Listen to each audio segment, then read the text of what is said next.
Hello, my friends, and welcome to another session of Book Talks. It's time to hear about some great new books, and one of them might just sound like the book for you. I'm Miss Gaby from the Youth Services Department at the Finkelstein Memorial Library, and today I'm going to talk to you a little bit about 5 great new picture books I've chosen. Okay, so let's start. My first one is called Have You Seen My Blankie by Lucy Rowland. I think that we all have a favorite blankie or something that we love to snuggle up with at night. I know I do. So in this story, there's a little princess named Alice who lives in a palace. Ooh, and I love the rhyming in this story. Well, she has a favorite blankie she snuggles up with every night, but one day she can't find it. It's gone missing, and she looks everywhere and asks everyone if they've seen it. Finally, she finds it. With a dragon. Oh no. She decides to try and be really brave.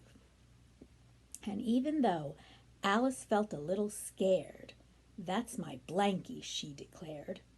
When she finally realizes that the dragon is not tough at all and he just wants a snuggly blankie like hers to help him fall asleep, she decides to help him find something for his very own. Does Dragon finally get his own blankie? Find out by reading Have You Seen My Blankie? Okay, next. Well, let me ask you, have you ever heard of National Unplugged Day?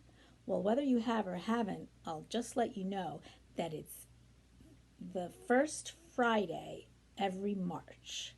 So maybe you knew that, and maybe you celebrated National Unplugged Day this year. So that brings me to my next book, which is called Unplugged by Randi Zuckerberg. So it's a rainy day, and in the living room we have Dot and Hal, who are playing their video games, and Scratch the dog. He barks because he wants to play, but they're too busy playing with those video games. So Scratch goes over to Dad in the kitchen, and he's typing on his computer. He's pretty busy too. So he goes over to Mom. She's at her work table, but she's just as busy too. She's trying to fix a circuit board. So Scratch is kind of sad, and he plops down on the floor with his little toy, and nobody wants to play, or everyone's too busy. All of a sudden, everything goes dark. The power goes out.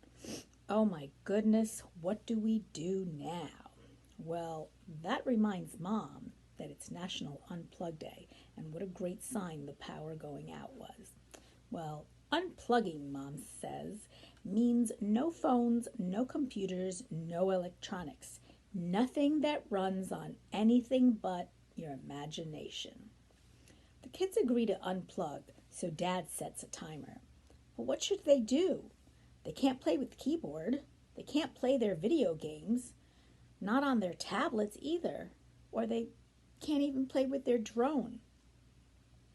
They follow Mom into the basement to put the lights back on, and to their amazement, they find all sorts of exciting stuff they haven't touched or seen in a long time. What kinds of things do you think they find? What kinds of things might you find in your basement or in a closet? Things you haven't seen in a while? The kids, Mom and Dad, and even the dog play all afternoon, and they have so much fun that when the timer rings, they decide to keep playing. At the back of this book, at the end of the story, you'll find also some really great ideas of things you could do the next time National Unplugged Day comes around. So try it and see how much fun you'll have. All right. My next story is called A Friend for Henry. It's by Jenn Bailey. Henry is looking for a friend who likes to share, a friend who likes to listen, a friend who can understand things sometimes.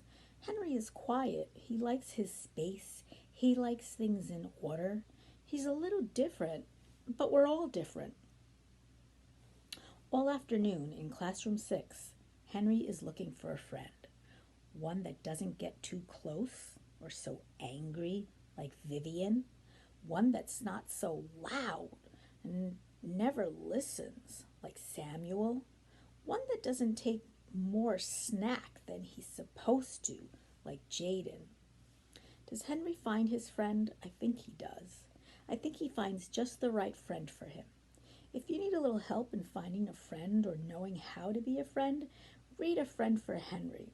Because remember, even though we're all different, we can still learn to understand and accept each other and be friends. Okay, here's a really fun book. It's called The Button Book by Sally Nicholls. Do you like buttons? Buttons that come in all shapes and sizes, buttons that come in different colors, buttons that you can press. Who doesn't like to press a button? Join a bunch of fun animals and watch what happens when they each press a button. Follow along and do what they do after one of them presses a red button and another one presses an orange triangle button, and then a bunch of them all together press a big blue button. Each time the animals press a different button, something different happens. So much fun it's exhausting until they finally press the very last button. I wonder what that one does. That's the end of that. Okay, my very last book is called Little Green Donkey by Anuska Allepuz. Little Donkey just loves eating grass. It's his favorite thing. Mom's always trying to get him to eat other foods, but he just doesn't want to. All he wants to do is eat grass. He eats grass all day long, every day. One day, when he's really thirsty, he goes to the pond to get a drink of water. And when he sees his reflection in the pond, oh my goodness, he can't believe it. He's green. He tries to hide it by jumping in the mud and covering himself with leaves so his mom doesn't notice. But she does. She tells him that it's finally time to try new foods. So he does. He tries everything from oranges to watermelons to apples to grapes, but he just doesn't seem to like any of them. Finally, he tries some carrots. Pretty yum, he thinks. They're so orangey and crunchy and crispy. So guess what? Carrots became his favorite food now. And all day long, every day, Donkey now eats carrots.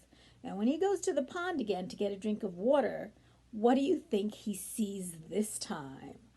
Uh-oh. Find out when you read Little Green Donkey. Okay, friends, so I hope you liked hearing a little bit about those books, and I hope one of them sounded really fun and interesting for you to maybe check out. And, well, if you do, I hope you enjoy, and I hope to see you next time on another session of Book Talks. Bye.